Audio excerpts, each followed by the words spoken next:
Hi guys, how are you doing? Welcome back to my YouTube channel. It is Mushera here. Thank you for subscribing. For the new subscribers, karibuni sana. And if you've not subscribed, kindly consider doing so. So today I continue sharing my story whereby tuliacha nimefika Dubai na nimeambiwa but people were conned, so hakuna kazi. So now here I am, sina job, it's summertime, na sasa nimeanza hustle ya kwendanga interviews. Okay, fortunately or unfortunately sikupata, so nilikuwa tu naenda from one interview to another, but then I wasn't lucky to maybe secure an opportunity, but I would say God had a reason for that. So that continued for quite some time, but then life totally changed because now my guy now came complaining that the expenses had gone very high, and so we had to cut some expenses. So there we came, did some more maths, on his salary and all that, so that we can change on some of the things. One of the things that we had to change was where we were staying. We now left the big house, and he actually forced it to happen because my consent was not, considered, or I was not given a chance to give my opinions. But then we ended up going to a very small room where we struggled, and but anyway, I had to take it because I had no other option. After some time, that's when now issues cropped up. I don't know, insecurity issues came up, and I would just wake up at maybe midnight or even 3 a.m. and get somebody is using my phone, or somebody is just going through my messages, my WhatsApp messages and all that. And so it got to a point, one particular day, where I took my phone. I had some messages from a guy who was sending me some money every month. But then even without asking what the money was for and all that, it ended up to, kurushiana maneno, nikaambiwa, niko na wanaume wananitumianga pesa every month, and all those type of things. But anyway, I felt bad, and I never saw the reason of explaining because I wasn't approached in the attitude of maybe somebody wanting me to explain. So it got to a point where now he concluded that I had somebody was financing me. And if I can take you back, guys, there was this time that when I was working for myself, and I was told that we're going to leave the shop under my sister-in-law's management, I worked to getting a dealership whereby I would meet some certain expectations, and then they would pay my rent. And so that is what was happening for quite a number of months. And so this money I was getting every month from one person, a person that even today I cannot tell you this is him, but he was sending me the money for rent. So because now money has been seen in my phone, that's when now it was said I have a financer, and that became a problem. So, okay, that one we dealt with it. I used silence, and with time it came to pass. But now then it came a point where we had to deal with some issues which never augured well with me. And this is the time I realized I have no business in this kind of, marriage setup. Because it happened that one particular day now, after every other time he's taking my phone, going through them, I was like, if you're feeling insecure, why don't I also take your phone? And I was one day going through the messages and all that, and then it came to a point I came to realize that he had fathered a kid, and I wasn't even aware.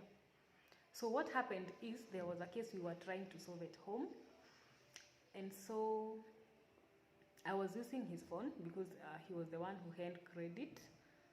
So now, amidst the conversation between me and that woman, our neighbor back at home, I see a message pop. And so I was interested in knowing what kind of a message it was.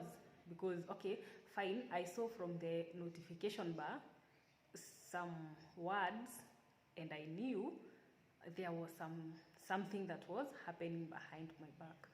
So when I opened the chat itself, that's when now I came to realize they were talking about a girl who happened to be the daughter anyway. So walikuwa wanaitishana textbooks and akiuliza mtoto wako wapi, vitu kaa hizo. And then now, making matters worse, in the chats alikuwa hata anamuita Mrs. jina yake sasa, of which it was evident that they have something that was going on. Me, I was shocked, and I wasn't in a position to ask at the moment, but I got mad anyway, because how do you expect or rather, I don't know, how would you deal with a case whereby you're married to somebody for quite some time, and then it happens that one day you just see a message pop, and that's how you realize that they have a kid outside the marriage. That was not one of the best news that I had to get through that. But anyway, I had to absorb it in one way or the other.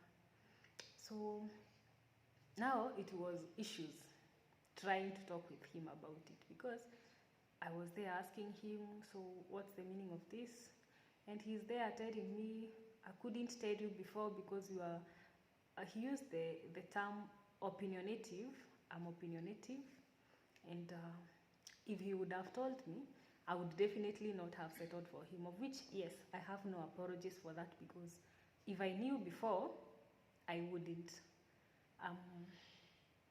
I'm not ashamed to say so, because I felt that I never deserved such. And you know, somebody hiding such a thing from you, I mean, that one shows that they don't even respect you in the first place.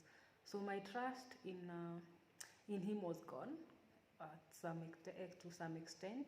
So I never saw any reason to argue with him, because now we have 2 kids with another woman, and then here comes another one with a different woman, and these are things that I never knew when I was getting to settle with this person. So I get to a point that I was fed up. So we involved a pastor friend of ours, actually not a pastor friend of ours, our landlord and the rad lady in the house. They were pastors, and so we talked to them about it.